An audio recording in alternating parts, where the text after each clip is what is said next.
अभी हमारी मौजूदगी एमएलए फ्लैट में है और हमारे साथ गो विधानसभा के विधायक जी हैं भीम सिंह यादव जी।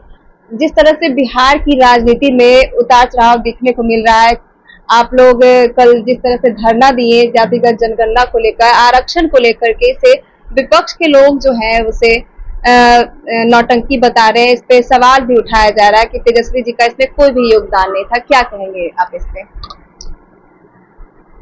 हमको ये कहना है कि जो बोल रहे हैं कि नौटंकी है, साफ शब्दों में हमारे नेता माननीय तेजस्वी यादव जी ने 2020 के चुनाव में वादा किया था कि हमारी सरकार बनेगी जनता के आशीर्वाद से, तो हम 10 लाख लोगों को नौकरी देंगे पहली कैबिनेट में।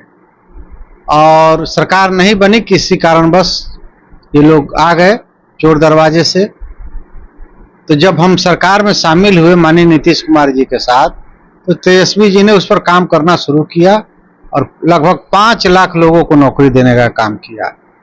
और उसके बाद जातीय जनगणना जो हमारे एजेंडा में था, उसको हमने अपने बिहार सरकार के स्तर से कराया और 65% आरक्षण दिया। ये सब हमारे एजेंडा में था, माननीय नेता का एजेंडा में पहले से शामिल था और चुनावी सभाओं में भी उन्होंने घोषणा किया था। तो उस पर हम काम कर रहे थे। ये लोग को बौखलाहट हो गया। 18 साल से ये लोग सत्ता में थे, 17 साल से इतने लार्ज स्केल पर कहाँ नौकरी कहीं हुआ था, कभी नहीं नौकरी हुआ था।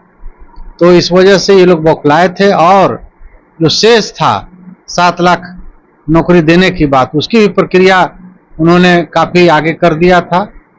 और ये लोग को जनता में बदनामी हो रही थी कि माननीय तेजस्वी यादव जी का पॉपुलरिटी बढ़ रहा था।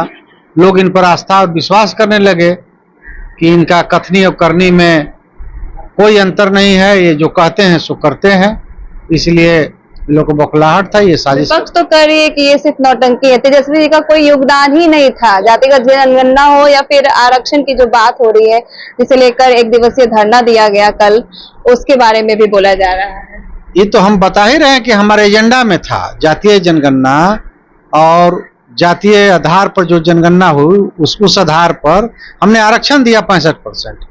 तो उसको लागू करने के लिए, और ये लोगों ने न्यायालय में सबूत पेश नहीं किया, तो उसके खिलाफ हम लोग अपना धरना प्रदर्शन शांतिपूर्वक कर रहे हैं। जनता को बता रहे हैं, सरकार को हम लोग बाध्य कर रहे हैं कि भाई जिसकी जितनी भागीदारी उसकी उतनी हिस्सेदारी। ये तो हमारे एजेंडा में था। हमारे लालू जी ने भी कहा था, माननीय नेता हमारे प्रतिपक्ष तेजस्वी जी ने इसको अपने एजेंडे में रखा था और उस पर हम लोग काम कर रहे हैं और सरकार को हम लोग बाध्य करेंगे और इस आंदोलन को हम लोग तेज करेंगे और आगे ले जाएंगे। आपके पार्टी से एक दलित नेता जो है ज्वाइन करते हैं और कहीं ना कहीं हमलावर होते हैं। अब श्याम रजक जी के बारे में हमको कुछ कहने की जरूरत नहीं है। श्याम रजक जी बिल्कुल सही आप कहे कि हमारे पार्टी के पुराने नेता थे, लेकिन इस पार्टी ने उनको इतना सम्मान दिया और इतना आगे बढ़ाया। आज गए हैं वहां पर, हमको पता चल जाएगा। उन्होंने कहा है कि उन सारा चीज छोड़ करके, अपना मंत्री पद सब चीज छोड़कर वो गए थे, लेकिन उनका वहां पे जिस चीज के लिए गए थे वो उन्हें मिला नहीं, उन्हें सम्मान नहीं मिला। पार्टी जिस तरह से होनी चाहिए उस तरह से पार्टी नहीं है। इन सब चीजों से दुखी होकर वो वापस जदयू ज्वाइन कर लिए। उनके जाने आने से कोई पार्टी को फर्क पड़ने वाला नहीं है। लालू जी हमारे नेता माननीय तेजस्वी जी बराबर गरीबों के पक्ष में रहे हैं और श्याम रजक जी को सड़क से उठा करके सदन तक, मंत्री तक बनाए और उनको बहुत मान सम्मान दिए। पूरा बिहार जानता है। आज मुन्नी देवी एक पार्टी की साधारण कार्यकर्ता थी, गरीब परिवार की थी, उसको विधान परिषद बनाए। तो लालू जी का ये सब तो प्लेटफार्म है।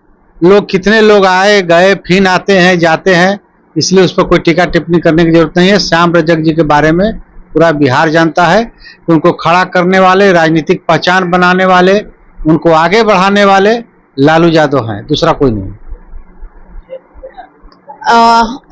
गो विधानसभा क्षेत्र से और लोग भी आए हुए हैं, क्योंकि आज विधानसभा मार्च निकाला गया था। उनके क्षेत्र से आए हुए हैं लोग, इनसे भी जानते हैं। आज आप लोगों ने मार्च निकाला और कल जो जातिगत जनगणना को लेकर, आरक्षण को लेकर 1 दिवसीय धरना हुआ, क्या कुछ है? आज जो किसानों के समस्याओं को लेकर के राजभवन मार्च था, ये विदित गत दिनों से ये प्रायोजित कार्यक्रम था। माननीय नेता प्रतिपक्ष श्री तेजस्वी प्रसाद यादव जी के निर्देश पर राष्ट्रीय जनता दल किसान प्रकोष्ठ के बैनर तले किसानों के जन समस्याओं को लेकर के, किसानों को जो एमएसपी की सवाल उठती है, खाद बीज का समस्या है, बिजली का समस्या है, सिंचाई का समस्या है, डीजल अनुदान का समस्या है, ये सब को लेकर करके 22 सूत्री मांगों को लेकर के राजभवन मार्च किया गया, जिसका निर्देशन नेता प्रतिपक्ष तेजस्वी प्रसाद यादव जी के निर्देश पर ही हुआ और इसका राजद किसान प्रकोष्ठ के बैनर तले हुआ। और जाति जनगणना की जहां तक बात कर रहे हैं, जाति जनगणना का जब मांग किया गया था माननीय नेता प्रतिपक्ष तेजस्वी प्रसाद यादव जी के द्वारा, जब प्राइम मिनिस्टर से, प्रधानमंत्री से मिलने गए थे, उसमें बीजेपी के लोग भी गए थे और वो उस समय जब आश्वासन मिला था जाति जनगणना कराने के लिए तो उसरे लेते हैं उस समय, और जब ये अलग हो जाते हैं तो जब लागू कर दिया जाता है नेता प्रतिपक्ष तेजस्वी प्रसाद यादव के द्वारा 65% आरक्षण, तो फिर कहते हैं कि ये नौटंकी कर रहे हैं। नौटंकी तो वो कर रहे हैं, भाजपा वाले लोग नौटंकीबाज हैं। और जहां तक बात रही माननीय नेता प्रतिपक्ष तेजस्वी प्रसाद यादव, जितने 17 महीनों में जो कार्यकाल रहा उनका माननीय मुख्यमंत्री नीतीश कुमार जी के साथ में, तो उन्होंने 18 साल तकरीबन मुख्यमंत्री रहा। 18 साल में मात्र 17 महीना नेता प्रतिपक्ष तेजस्वी प्रसाद यादव उप मुख्यमंत्री रहे। उप मुख्यमंत्री तो उनके साथ सुशील मोदी, स्वर्गीय सुशील मोदी भी रहे, तारकेश्वर प्रसाद रहे, रेणु देवी रही, आज के डेट में विजय सिन्हा हैं, सम्राट चौधरी हैं, लेकिन इन लोगों के साथ कोई करके क्या कहें, किसान प्रकोष्ठ के द्वारा, आरजेडी के किसान प्रकोष्ठ के द्वारा आज मार्च निकाला गया, क्या कुछ कहिएगा? आज हम लोग उसी मार्च में औरंगाबाद से आए हुए हैं, अपने वो विधानसभा क्षेत्र से। किसान आज पूरे प्रदेश में ही नहीं बल्कि पूरे ऑल इंडिया में अपने आप को ऐसा महसूस कर रहा है, न उन्हें उचित फसल का दाम मिल रहा है, न समुचित उन्हें सिंचाई मिल रही है। यहाँ वहाँ लोग ग्रसित, किसान को कोई पूछने वाला नहीं है, जबकि यहाँ देश के विकास में, प्रदेश के विकास में किसान का अहम योगदान होता है। हमारा देश कृषि प्रधान देश है और किसान को कोई देखने वाला नहीं है, बदहाल स्थिति में किसान है। आज वही को लेकर हमारी पार्टी राष्ट्रीय जनता दल आज राजभवन मार्च किया और मेमोरेंडम महामहिम को सौंपा। आगे भी इस लड़ाई को हम लोग और मजबूती से लड़ने के लिए तैयार हैं, कटिबद्ध हैं। जब तक कि हम लोग के मांग बिहार सरकार और एनडीए सरकार पहल नहीं करती है, जब तक हम लोग रोड पर संघर्ष करेंगे। हमारे माननीय विधायक गण भी संघर्ष कर रहे हैं और लगातार किसानों की समस्याओं को सदन में उठाने का काम कर रहे हैं। आप युवा हैं, हाल ही में प्रधानमंत्री जी बोले हैं कि लाखों युवाओं को जोड़ना चाहिए राजनीतिक में, आप कैसे देखते हैं? देखिए, उनका प्रत्येक जो काम होता है उस पर हम लोग को हंसी आती है। लगातार उनका कमिटमेंट होता है कि हम 2 करोड़ रोजगार देंगे, युवाओं को ये करेंगे, वो करेंगे, कहीं कोई कुछ मिलने वाला नहीं है। उनका सारे जो वादे होते हैं वो लास्ट में जुमलेबाजी कहा जाता है उसको, कि जुमला था चुनाव का, ये सब उनका ठीक न जीतने का, ये सब झूठ फरेब वो फेंकते रहते हैं, लोक लुभावना बोलते रहते हैं।